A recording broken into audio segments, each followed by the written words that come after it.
Corey here with another podcast for Healing Through Yarning. Brother invited us over to his beautiful office today, so I'll throw over to Brother introduce himself. Hey bros, my name's Michael Dunstone. I'm a Banjan man from far North Queensland. For those who know North Queensland, it's Banjan country is in a place called Cardwell, which is kind of halfway in between Cairns and Townsville. Currently, I'm what is my position? The manager for the Reconciliation Action Plan at Southern Cross Care. And I also have been running my business First Nations Consortia for about 3 years now. Oh, nice, bro. So thanks for welcoming us over here. So where'd your journey start, bro? Where'd you grow up? Well, I grew up and I was born on Wongal country, so I was born in Auburn Hospital. You probably couldn't get a more multicultural place than where I grew up, and a lot of my environment influenced the person I became. And look, I couldn't have asked to be born. I know people will think where they're born is very special, but being born in Auburn, I got to be across so many different nationalities and so many different people, different ways of thinking. And being out on the streets of Auburn back in the day, people have this stigma that it's a really dangerous or bad place. Not at all. Like, you can walk around any time of night, nothing's going to happen to you. But, if you go looking for trouble, of course, trouble will find you. But growing up around there was great. But, I was very much a mum and nan's boy. Yep. Very scared little kid as well. So I travelled around with, Nan. She used to do cultural awareness all around the world. Yep. So I would tag along wherever she went. And, you get to the point where you sometimes you get a bit sick of that because, Nan's out there giving her attention to everyone else, and you just want Nan to be Nan or you want Mum to be Mum. Yeah. But they had such an important job. As a little kid, I didn't really understand. But growing up around in that area, and the reason that's so important was there were so many great other mums. Yeah. And other nans. Yep. And other dads. My dad left when I was, really young. Or I've never met my dad. That's the best way to describe it. So, I had all these dads, all these uncles, and it was funny, bro, because I was listening to Aboriginal culture and my grandma talk about it, and I found it hard to embrace it because it wasn't, let's say, practical in mainstream society, right? Yeah. But the way I was treating all of the, let's say, the Lebanese, the Turkish, Vietnamese communities was through kinship. Yeah. I looked at them as an uncle, I looked at them as an auntie, I looked at them as a mom, as a grandpa. So I essentially had all of these different people who kind of reared me and helped grow up. So I'm very, very passionate about, being born where I was born. And even to this day, I still live in Wongal country. So, in the Auburn district in Sydney Olympic Park. And it's one of these things, I think, that if I have $1 million, $1 billion, I'm just going to find the best part of that country to stay in. Even though the spiritual connection to my country at home, that's where I grew up. There's still, it's different, but it's still the same. Yeah, it's interesting. Home's home. That's it. And it's one of those things that our journey can take us many different places, but when you set foot or smell a familiar smell, or it takes you back there, and it's deadly. So how was, in a multicultural community like that, how was school for you? Well, it was funny because even though I was born in Auburn, my parents always had this idea they wanted to live in Leichhardt. And at the start, we moved out to Annandale and, hung around Glebe and was in Annandale for a while, but only up until I was around 4 or 5. So at school, I went to Orange Grove, and it was like this very, very small school. And we had about 100 students, 96 students, I think is exactly what we had. Yeah. And it was a pretty good mix. I was the only Aboriginal kid there. Yep. Even in Leichhardt back in those days. Think about that now, there's a massive difference. And the funniest thing was the housing commission behind Orange Grove was full of Aboriginal people, but not in that school, even though it was just a public school. Yeah. Most people went to Darlington. Yep. And I should say, I went to Darlington for 1 term, but my mum moved me to Orange Grove because it was closer or easier for her to drop me off on the way because she was doing a traineeship with in the city working for the RTA. Okay. So it was just a simpler, easy journey for her to drop me there. So yeah, I went to school there. And look, the one thing that I always found is because I'd grown up in such a multicultural place, and it was always easy for me to get along with other people. Yeah. It's not because that term they use, assimilated or anything like that. It's just when you're in an environment where you meet other people, you talk to other people, you can understand their stories, understand their feelings, understand their thoughts. And you obviously have your own individual thoughts, own individual feelings. But one thing that I think that I'm going to say from a subconscious point of view that guided me was my Aboriginal culture always. Yep. If you met me like 5 years ago, I probably wouldn't have been able to tell you that. But the journey I've been on as an adult, I've realized how much this incredible culture that we have has guided me through those things. So I would sit down with people and learn about their culture. And I used to think to myself, it's because I don't love my culture or because I want to find something that I can grasp onto. Yep. But the one thing that I was taught by Nan in the different parts of where she would share information was being Aboriginal in a cultural practice is not about self. Yep. It's about community. And I said, what does that mean? You know, like a smart ass little kid. That's rubbish, Nan. That doesn't work. Yeah. She goes, all right. She goes, think about it like this. If you're an Aboriginal person and you love yourself, Western society says love yourself, focus on self. That was not our culture. Our culture was to look around your language group, and let's say there's 5,000 people in your language group. You love them more than you love yourself. Focus on them more than you focus on yourself. Because for two reasons. One, the most critical person of you, the person who brings you down the most, the person who hurts you the most is yourself. But also, if you're only focused on you, you're only relying on one person. Whereas in our Aboriginal society, you had 4,999 other people focused on you, watching you. Bruz, this isn't good. Sis, this is not the right way to do things. We didn't have to even say that. That's another beautiful thing. Words actually confuse things. It was our actions and just, no, this is not acceptable. We just knew. We could feel that. Yeah. So the way that I was and the way that I was doing things was very, very First Nations, very Aboriginal. I wanted to really understand what people felt, why they thought what they thought, why they think what they think. And even people who, let's say, were deemed racist, I want to understand they're human beings. We're all human at the end of the day, and I wanted to understand why they think and feel what they do, because only then, if you have the respect for that human to go on that journey with them, that's where you can really understand why they think what they think. Yeah. And a lot of times you realize probably there's no such thing as racism. It's just people's interpretation of their environment. They haven't had the education. Even people from a monetary point of view make a decision to be a certain way because it makes money or because it helps them get through their own personal day.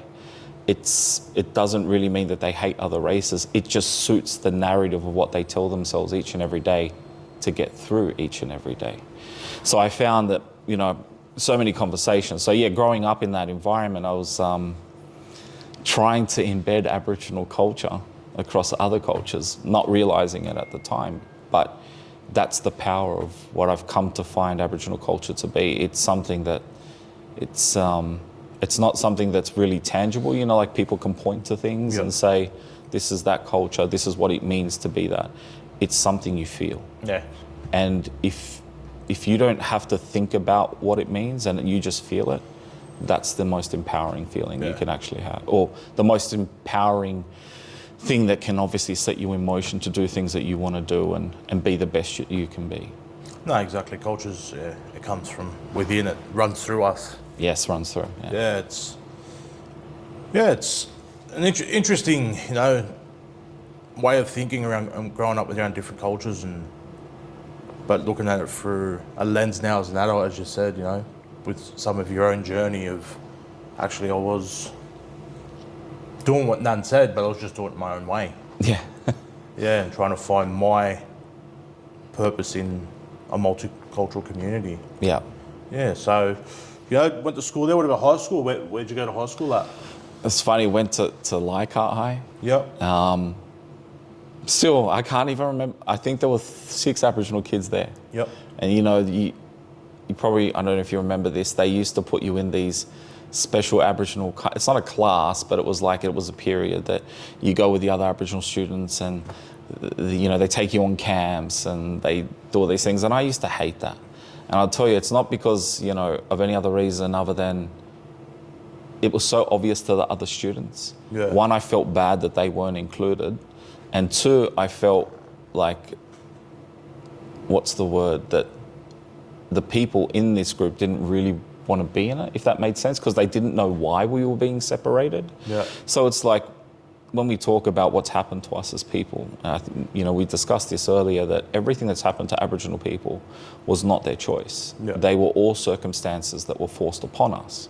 So now, even though the school was 100% trying to do the right thing and give this kind of safe space, they were enforcing this value of let's separate Aboriginal kids from the other kids to go and do their own special adventures. Yeah. Now, it felt good when you go on the camps, but at the same time, it still felt awkward that other people aren't included. Yeah. And that kind of, the whole idea of what it is to be Aboriginal, where you create this community, this mob, irrelevant of what nationality and background, it was being ruined by that kind of situation. Yeah. But, I've always said sometimes the do-gooders are just as bad as the people that detract from the space, because they are just doing things from their own feeling or personality of what they think is right. Or guilt. Or guilt. They're not talking to First Nations, Aboriginal people and saying, what is it that you want? What is it that you think that we should do? What can we do together?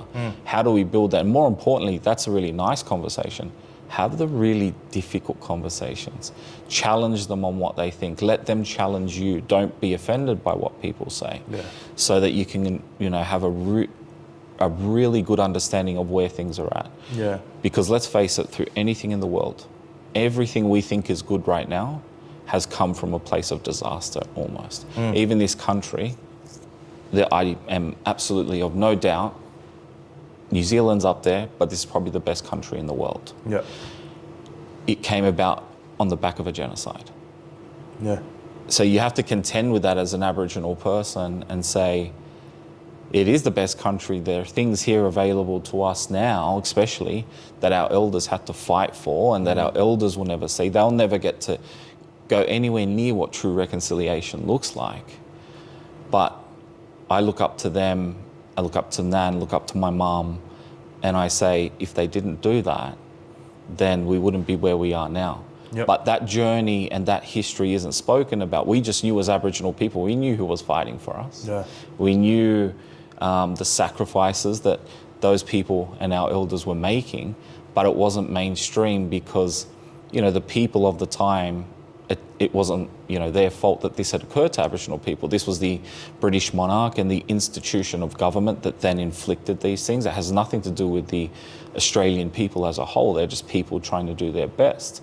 But by diluting that message and not giving that transparency to the wider mainstream community, that Aboriginal people are in this situation because of us doing this and this. And when we say us, the institution of government, the British monarch, those conversations couldn't be had, and that's why we're in the situation we are now. Yeah. So honest conversations, really difficult conversations, that'll bring the best outcomes, in my opinion.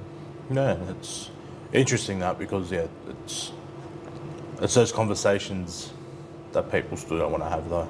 Yeah. And that's not just only, broader Australia, but even snippets of our own communities that want to have those conversations. And again, it's 100% true. And I guess I used to get frustrated, especially when I was at Yarnan. Like I'd get frustrated why people didn't want to have those convos. But mate, I'm not walking in their shoes. I'm not feeling what they're feeling. And that's what Mob taught me when I was at Yarnan. That, you can have all these ideas around what you think, what you feel, but the reality is you don't know what it feels like until you walk in someone's shoes, until you experience what they experience. And even then, you still only have a snippet of what's going on. Yeah. All All you can do to help that situation is create environments where those things can happen. So I remember when I first went to Yarnan, I came from jobs where... Before you go forward, what is Yarnan, bros? What was Yarnan? Yarnan was an Aboriginal employment organisation based in Redfern. Yeah, probably should have mentioned that. There's so many, there's yarn and toilet paper now, there's all these kinds of things. But yeah, work. It was an Aboriginal employment organisation, operated for about 13 years in Redfern. And you know, when I went there, I came across, and my parents owned the business, and it was a funny one because, you know, I'd gone. I wouldn't say I had super success in the things I was doing, but I had mild success, and I was growing up essentially. But I definitely knew from a sales perspective how you can get a job, how you can make things happen for yourself. And I tried to impart that knowledge onto the community, but the problem was the community didn't respond to it. Yep. It took me a year, close to a year, to find my first person a job. At Yana, we had so many jobs, so many jobs.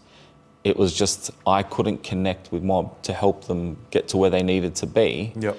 To go into a role, because I was just thinking, oh no, they should be fine. If they get a job, they get money. It's as simple as that. Yeah. But as an example, like I had this lady once tell me, you're going to put me on 45K in a traineeship, right? Now, I get X amount of dollars from Centrelink. Yep. But I live in, where does she live? At Maroubra. Yep.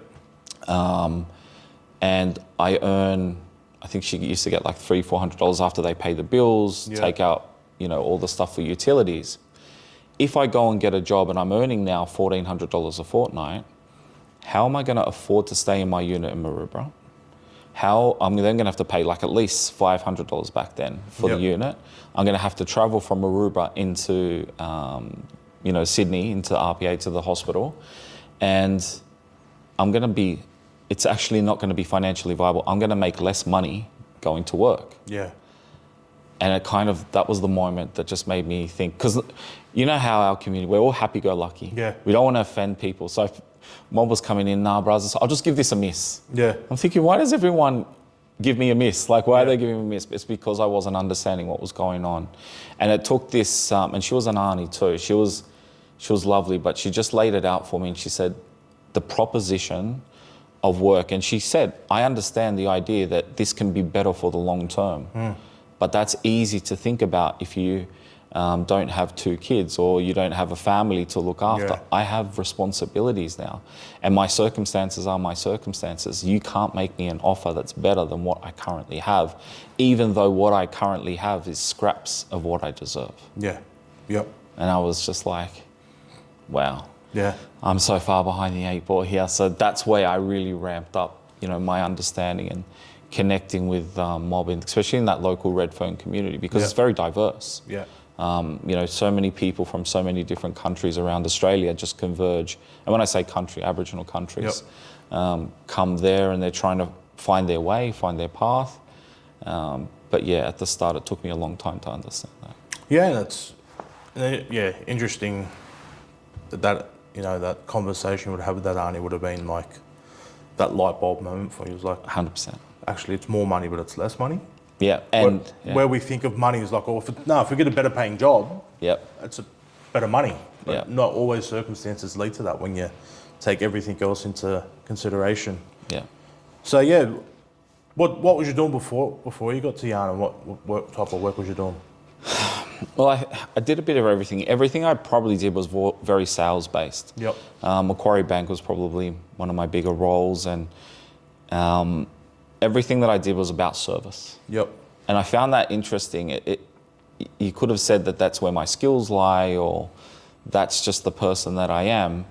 But the reality is that I realized that the way that I think and feel, I needed to serve people. Yeah. It was something that the only thing I found some sort of purpose or value in. And what I mean by that is, even if you go a little bit deeper with that, there's this whole push, Men's Mental Health Month is still in this month, right? Yep. Yep. So. No, sorry, it was October. October, sorry. Yep. Okay. And I never, even back then and through the journey of Yarnan, I still didn't get that was an issue. I still looked at mental health as a bit of a hoax. Yeah. Because I hadn't been through it. No, it is this month. My corrections again. Okay. It is November. Yeah. November. Yes. Gotcha. Yes. I saw it as a hoax because I'd never experienced. Now, whether that be that the way that I dealt with trauma was to bury it, which was. Yep. To bury it as if it didn't exist, happy-go-lucky, just push it to the side. This happens to everyone, and then all of a sudden one day that bubble burst. Yeah. all this stuff that I had buried just came out. Now, I think as a person, when I look at, that, I guess, mental health side of things, I started to understand why I had done the things that I had done. And when I talked about earlier, when I was trying to assimilate into all these communities, it's because I was treating them like mob, and I was trying to create that First Nations community of what was naturally inside of me. Firmly believe in natural selection, our genetics and who we are and what we are exposed to. We come from, the original people, and I'll talk about that after, but I found then, it was definitely the most challenging part of my life. It was after Yarnan. And this is probably a better example, instead of going down that path, is just explaining with Yarnan. I never realized how much Yarnan meant to me. I was so in love with not just the place, but the people that were there. So the workers, and then their families, and then the community, and the community's families. Do you remember we used to have the chocolate thing at the front? We would do that not just to give people chocolate when they come through, so they could take some chocolate for their kids, for their family, so that they could feel proud of, hey, kids, I got this for you today. Everything for us was this synergy that was built. Now, when I was at Yarnan, I would never have thought that it meant anything to me. I was doing my best to pretend this is just a job. This is just a family company. It's just what it is. The people that worked with me, they weren't workers. They were my family. There's no two ways about that. And from an Aboriginal cultural standpoint, your whole language group is your family. You can even go broader and say that every Aboriginal person is related internally to another Aboriginal person. We are connected. And I personally, if I look at an Aboriginal person, man or woman, that's my brother, that's my sister, and I will treat them accordingly. And I'll tell them the truth, but I'll also support them in any way I can. So I'm seeing these people. I have this dream family that I dreamed of having back in the days when I was young. Then we got all the mob coming in as well. And I should say, all of my workers, their family's my family as well. So I'm riding through this incredible synergy. It's like we created our own mob within that mob. I never, ever once when I was there appreciated it. I couldn't afford to, because if I did that, knowing that everything comes to an end eventually. One day things just stop happening. And that was something that I never, ever wanted to stop happening. I would have died to keep it going. But I couldn't buy into that value. So when it all stopped, it was like the world stopped. Other things underpinned that. My grandfather had died that year, and that might not be a big thing for a lot of people, but he was actually one of the first people that were close to me that had passed.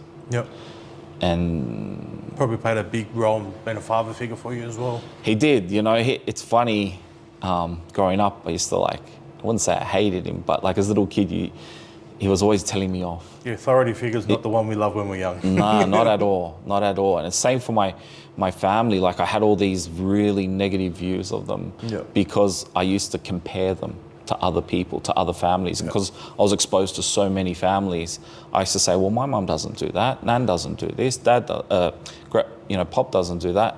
And then I'm holding these I consider my family very beautiful people. I'm holding them to a standard that they can't reach and that you should never hold them to, because the only way you can judge a person is if they're doing the best they can. That's the only measurement you can give. And as a parent, my mom, my nan, my pop, they were doing the best they could with what they were given. And as a little kid, I would never have seen that. You just don't think about it.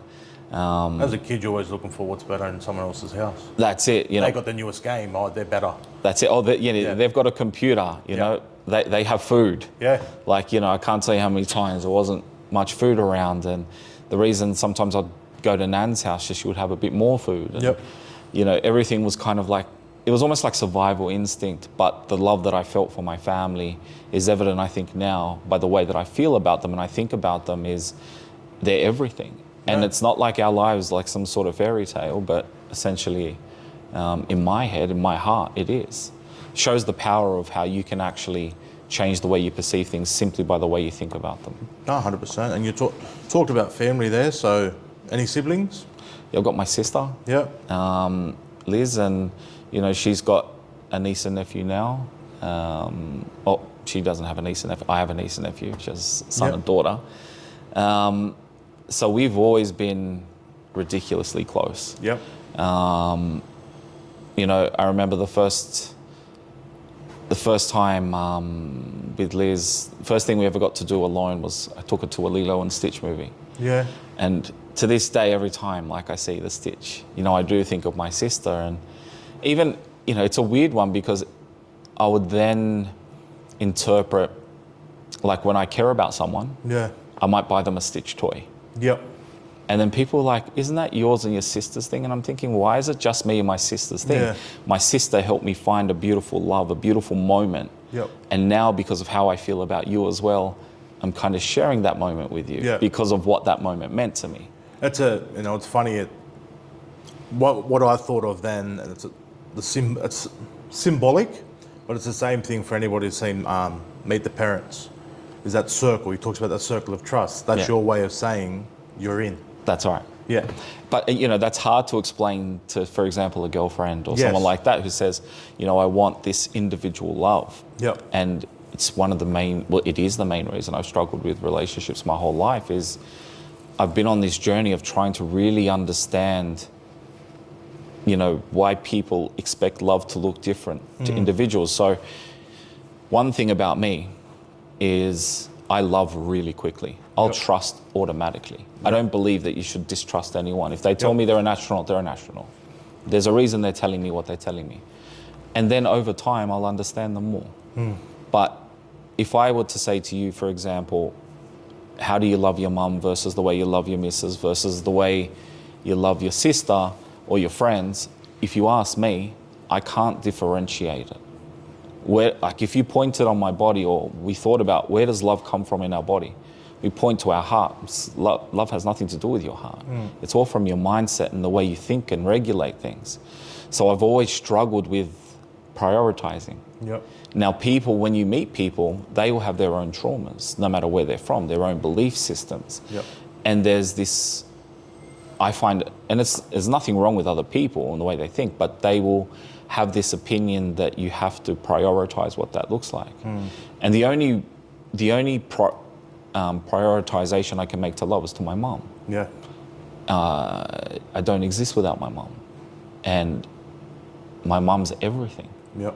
It's not even something that I might show through my actions every day, or it does it cross my mind every day, but that is just the reality. Yep. And me and my mom, we didn't have like always the greatest relationships. We probably, in comparison may not have this super close relationship that other people do.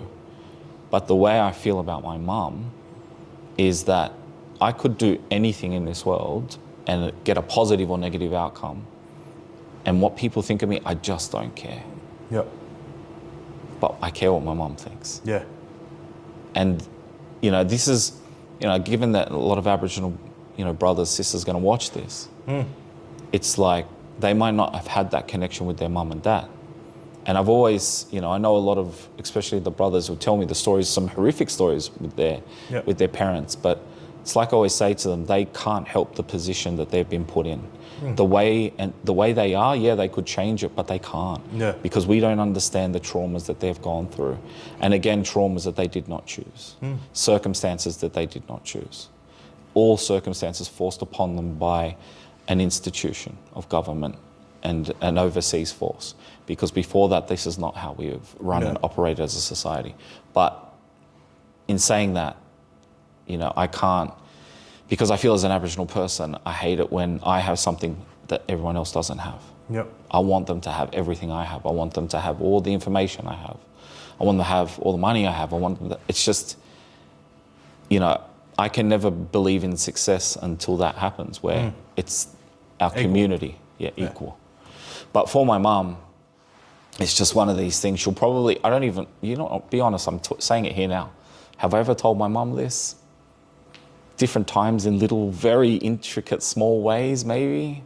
But the fact is, you know... I'll snip it up, send it to Liz to send on the Yeah, phone for you. it's probably the only way she might hear it like this. But, you know, we were just saying the other day, you know, I had to... Because my mum and dad, they were working as traineeships their whole life. And, you know, they obviously built their careers up, but they were always working. Yep. And this is back in the days before there's lots of childcares. And where do you go on the holidays? So I used to get shipped off to my auntie's house or to these camps or whatever. And my mum probably didn't know this, but no matter where I went, no matter how excited I was even to go on a camp or whatever, for the first 2 to 4 hours, I'd find a quiet place in wherever I was and I'd go cry.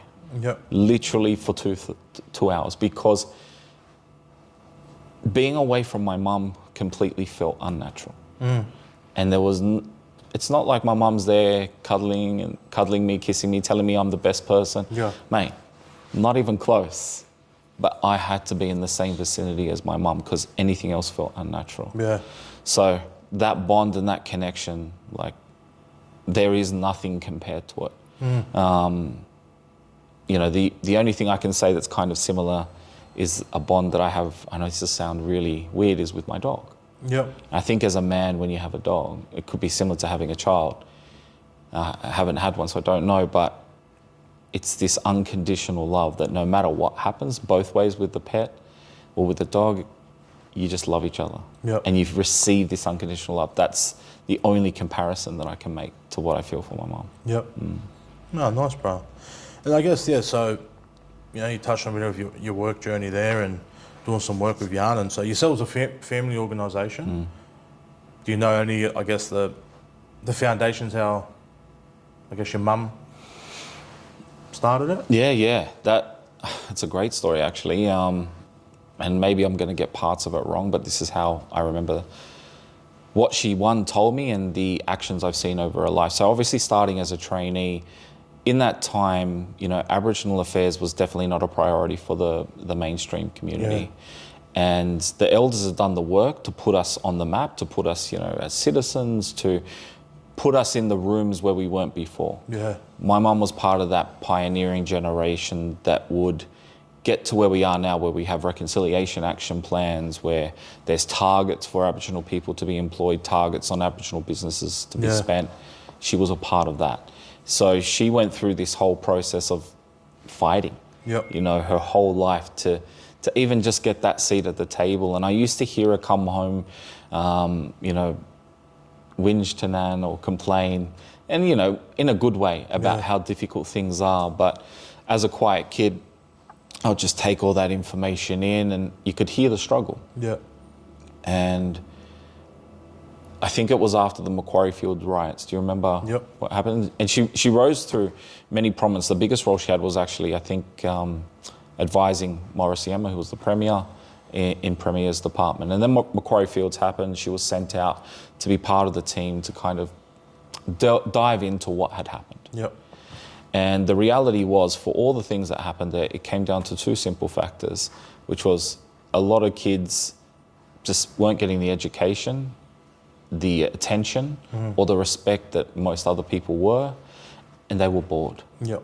And when you're not creating opportunities for kids, when you're not creating the right environment for kids, then these things are going to happen. It's not crazy. It's just the reality. And I think, to be, you know, specific, my mum then had to make recommendations. And a lot of the recommendations around weren't just employment, but how you support people into getting employment. Because one thing I know and learnt from Yarnan was, it's easy to get people a job, but getting them there, especially in that first month, is huge. Because going back, if they're on Centrelink and they're only getting $400 a fortnight, how do you now tell them that you might not get paid for 2-3 weeks? Yeah. Go and turn up to a place every day, pay $5 to $10 for your fares each day. Let's say it's like $50 a week. Yep. They're going to be starving because they're outside all the time.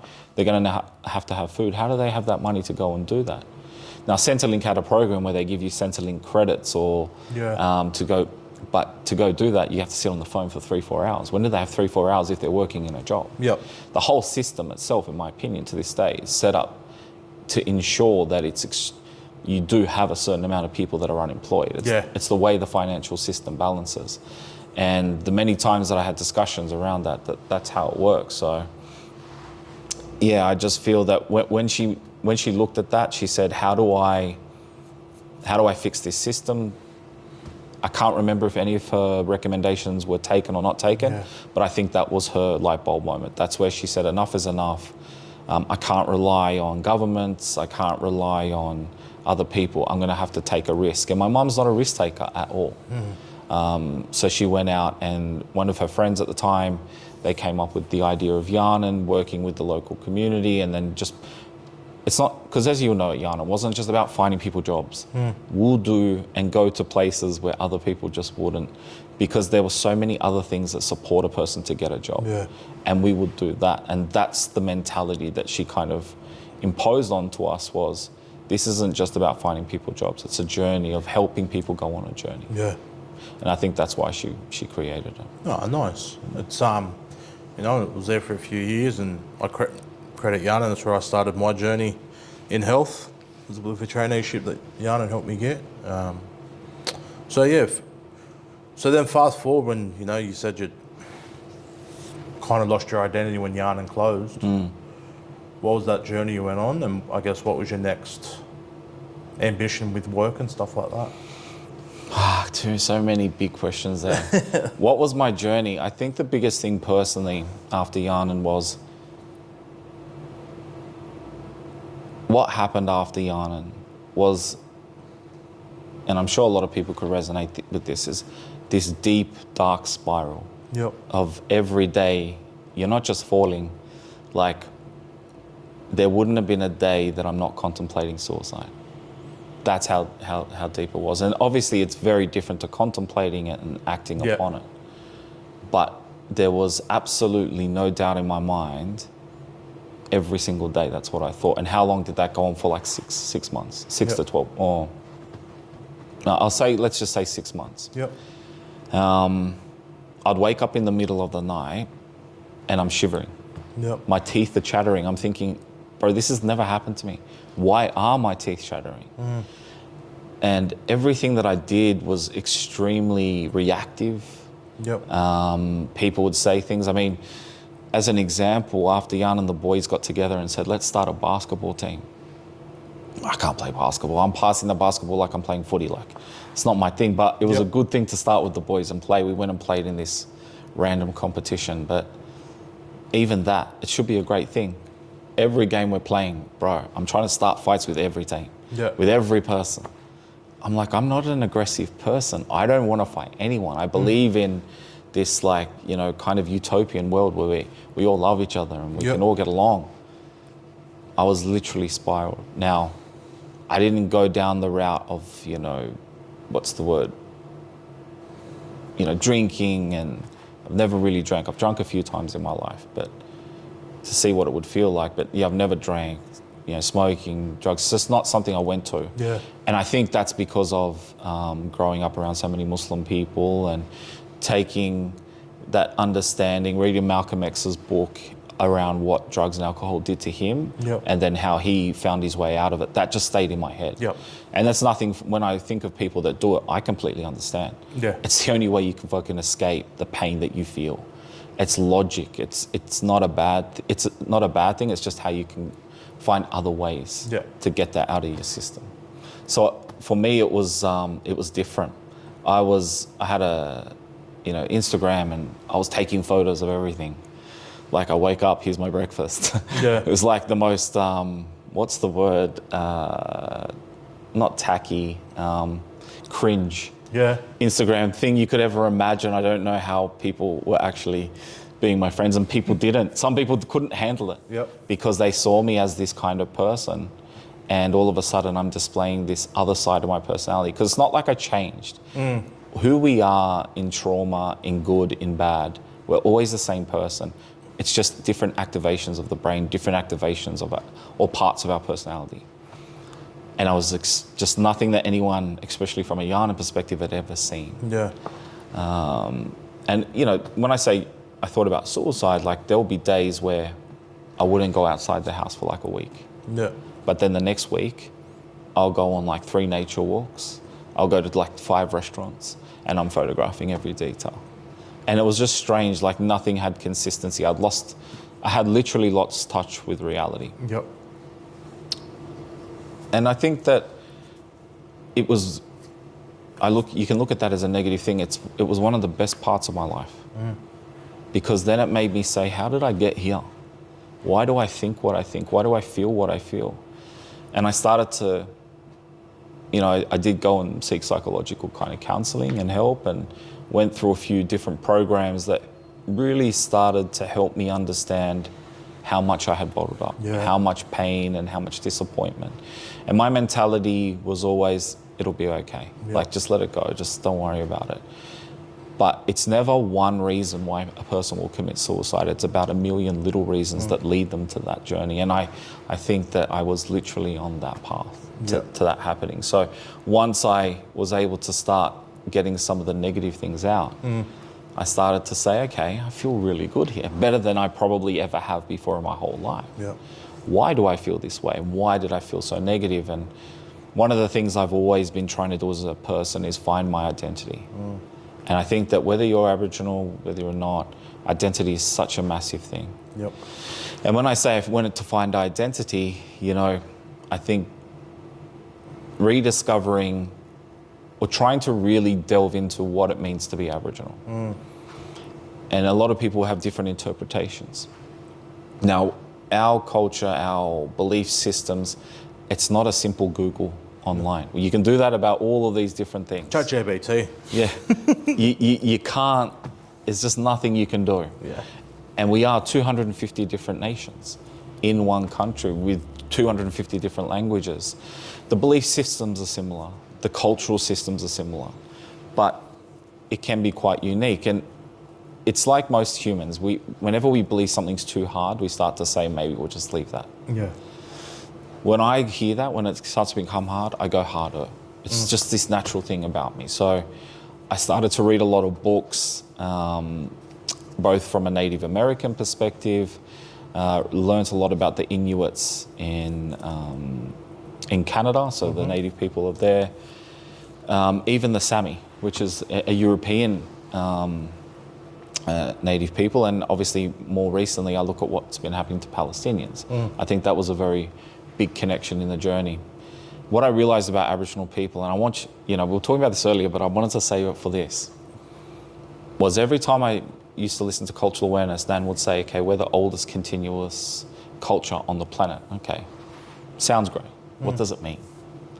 And when people in the room, and this is just the nature of things, they're just hearing that doesn't mean anything to them. Glazes over them. Yeah, it glazes over them. Or they're like, what does that mean? So I started to delve into what that looked like. Now, the one thing that I do when I talk about culture is I never really go to points, especially in front of mainstream people, of stuff that's not agreed upon by mainstream society. You probably don't need to go further than that to show the depth of Aboriginal culture and also the disposition of Aboriginal culture. So 65,000 years is pretty much the agreed upon time of when Aboriginal people existed here in Australia. Now, human civilization started around 200,000 years ago in Africa. Of those original people, our chromosomes and DNA are directly linked to them. It means we came from the original people. So Africa, Australia, you know, it wasn't like that back then. The lands were all connected as continents. So it was called Pangea, it was all one continent. So walking across, say from Africa to Australia, it's a massive trek, but it's not like you had to go across water or anything like that. There's a lot of countries that are actually underwater now. So we started from these original people 65,000 years ago. We walk out of Africa, we migrate around Australia. When you look at, for example, anything massive that we buy into right now, whether it be religion, whether it be empires, whether it be the fact that the British came and colonized us, right? If we start just there and we say that the British came and colonized Australia and 1788, federated in 1901. They're only a culture that existed 1,098 years ago. That's when they became England. There used to be 7 different groups of subsets within England, different countries, and they became one under King Alfred, I think is his name, and he joined all of those countries together. They came across to different parts of the world to conquer it, and Australia, because they had essentially been conquered by Vikings in different parts of their country. I started to understand that was 1,000 years ago. So then these guys came across the British Empire, and they come into Australia and they call the land terra nullius, meaning that there's no one here in existence, there's no humans. There's no, more importantly, it's what those words meant. It meant that there's no systems of humanity. They're just godless, savages essentially was the word, which was interesting because that was not what we were. Now that's from a group of people who came about 1,098 years ago. So if you went back to where we were here in Australia, where we had a thriving religion, a thriving culture where we used the stars to navigate, we used to use fire management, like we're talking fire management back 65,000 years ago, because we had to deal with wombats that were as big as buses and as fast as lions. Crocodiles that could run on land over extensive distances. We were during that time. Whereas in Europe at the time, they were under an ice age. And they only had Neanderthals, which were, the species that humans evolved from, and woolly mammoths. Yep. But all of a sudden, those are the people 64,000 years later telling us that there's something wrong with us. Yet we survived on this country for 64,000 years under thriving systems where we didn't invade anyone. We didn't have too many internal conflicts, and if they did exist, it was generally over marriage, over women. And when I say over women, because we had a lot of arranged marriages to ensure... Over the skin systems, yeah. That's it, to ensure that we stayed healthy. Yep. And also did the right thing, not for ourselves, but for our people. But essentially, we were being told by this group of people that we were inadequate. And like anything, if people keep telling you, you're a criminal, you're bad, you could look at it and say, and think to yourself, I don't believe that. I know I don't believe that. We operate as human beings in the front part of our brain. Our subconscious is something that we don't actually really realize or know too much about. But when we think of that, we think that that's just passing over us. But it's not, because it goes into your subconscious, which is where 90% of the actions that we do and the ways that we think, that's where it comes from. So we take it in, we start to believe that. Toxic breeds toxic. That's right. So essentially, this group of people were telling us that, and I thought, okay, let me take this a bit further. I thought the greatest, religion is a massive thing in this world. I wanted to know, and I guess I didn't really know when religions came about, because I would have thought, given what religions are telling people now, they must have been around for predating us. I don't know why I thought that. So I went back, and the first religion essentially that came about was Hinduism. It's about 5,000 years ago. I thought, 5,000 years ago? So we were around 60,000 years before that. I thought, whoa. Then I looked at Buddhism, and that's around 4,000 years ago. I thought, okay. Then I thought, well, okay, Christianity, Islam, Judaism, when did that come about? So First Testament's around that 3,500 years, and then Judaism came out of that. So around that 3,500. Christianity came after that, 2,500 to 3,000 years, and then Islam was the third part of that, and of that Abrahamic religion, and that was around the 1,250 to 1,500 years ago. I can't remember to be exact. But the point being that if you look at Abrahamic religion especially, through those three religions, one of the reasons that they say God is giving this information now is because the world is in dire straits. We're in crisis. People need to change. Okay. So that was, let's say, 4,000 years. Let's give it 4,000 years. Aboriginal people existed for 61 before this. Why did God not do this at 20,000, 25,000, 30, 35?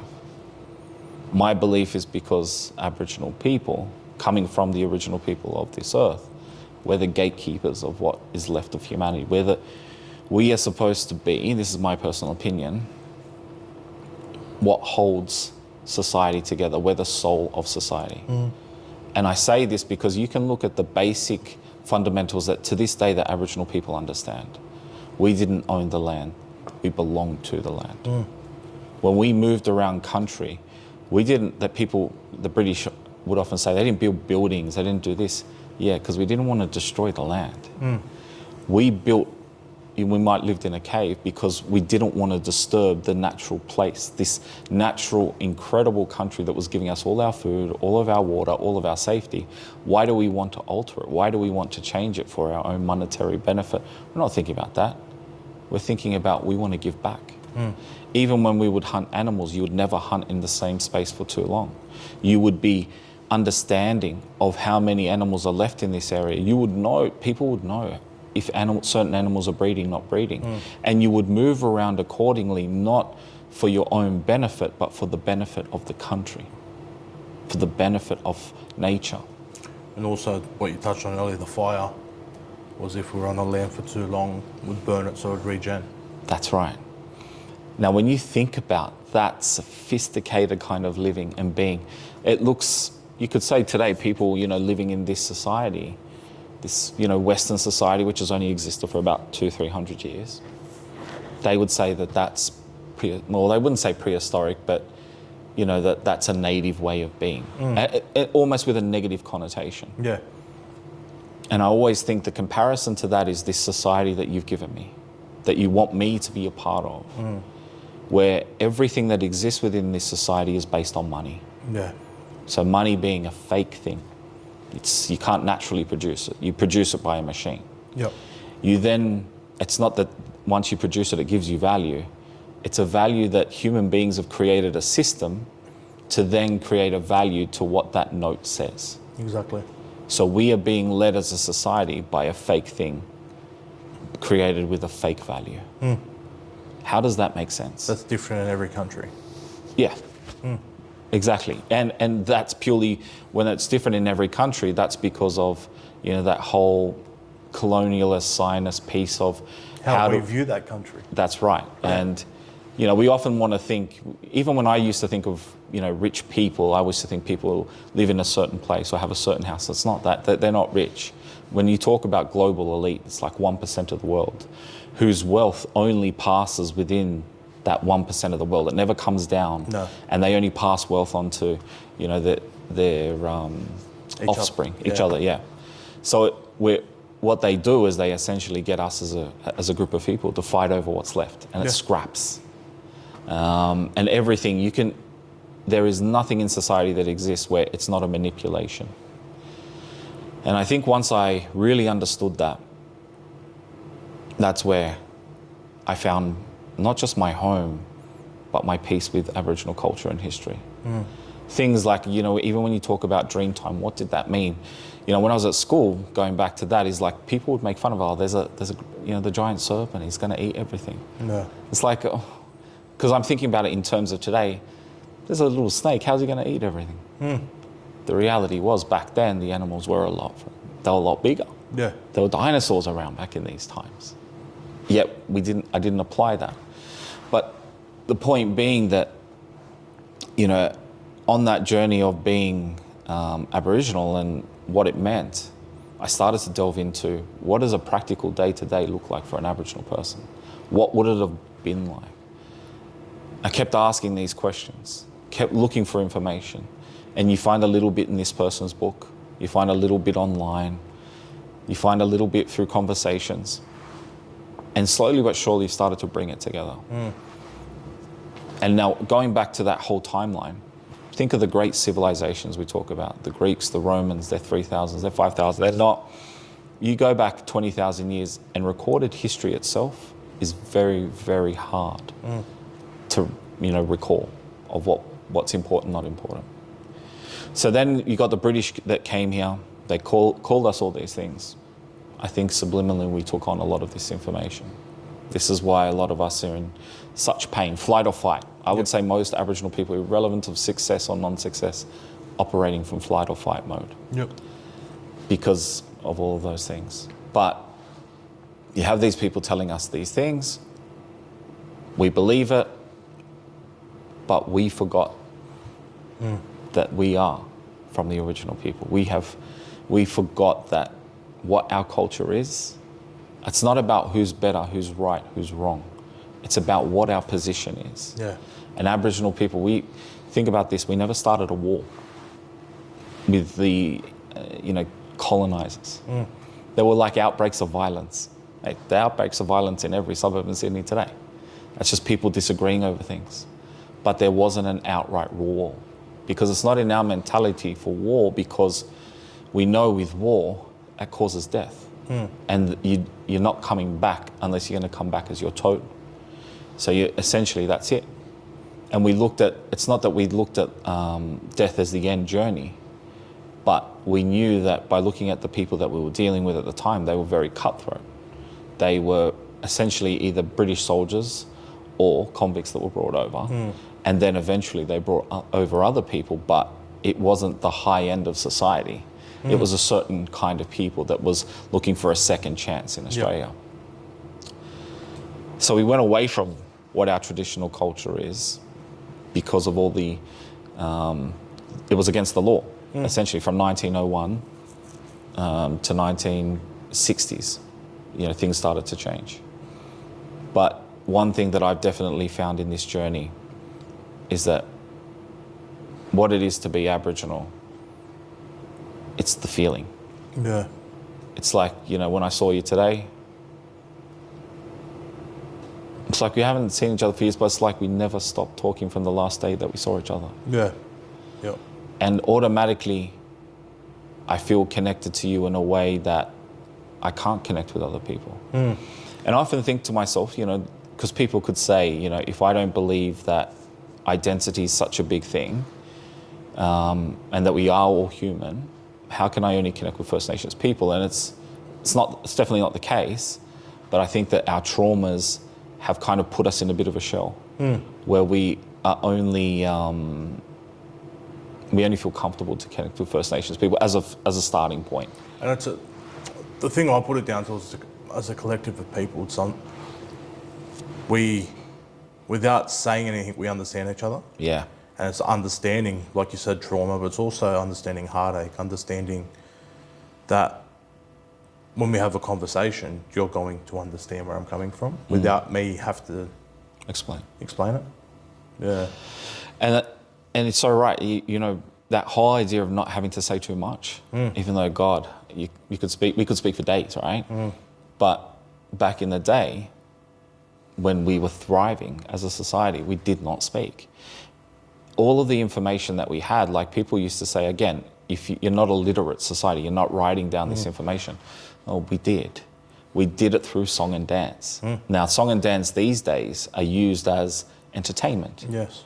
And, art is used as entertainment. Now, I'll give you an example of it. If, as Aboriginal people, we would use the song and dance so that people would remember the information you're given. How do you remember how many days of the month there are? I'm just good with numbers, I remember that way, but there is songs and stuff like that, yeah. That's it. I would never know days of the month unless I knew that song. So the science behind when you sing it and people do it as part of teaching, it becomes embedded as opposed to knowledge. And that was part of our cultural practices, was to constantly sing about not just the difficulties of the land, but also the things that make us thrive. Yep. And we would do that separately. Men and women will go and do their own things, and then we'll come back together and we'll have our own ceremonies as well. The rock art was to say what needs fixing in this area, what we've done to fix this area, how many people exist in this area. Now you could say in Western society that why not just write all that down? Well, when you look at a picture, there's only so many ways you can interpret it because it's an actionable thing. When people are dancing and singing, you can interpret it, but it's more, you can see the actions. It's a doing. doing. When you write something, 100 people look at that writing and will interpret that in 100 different ways because it can mean a different thing to them.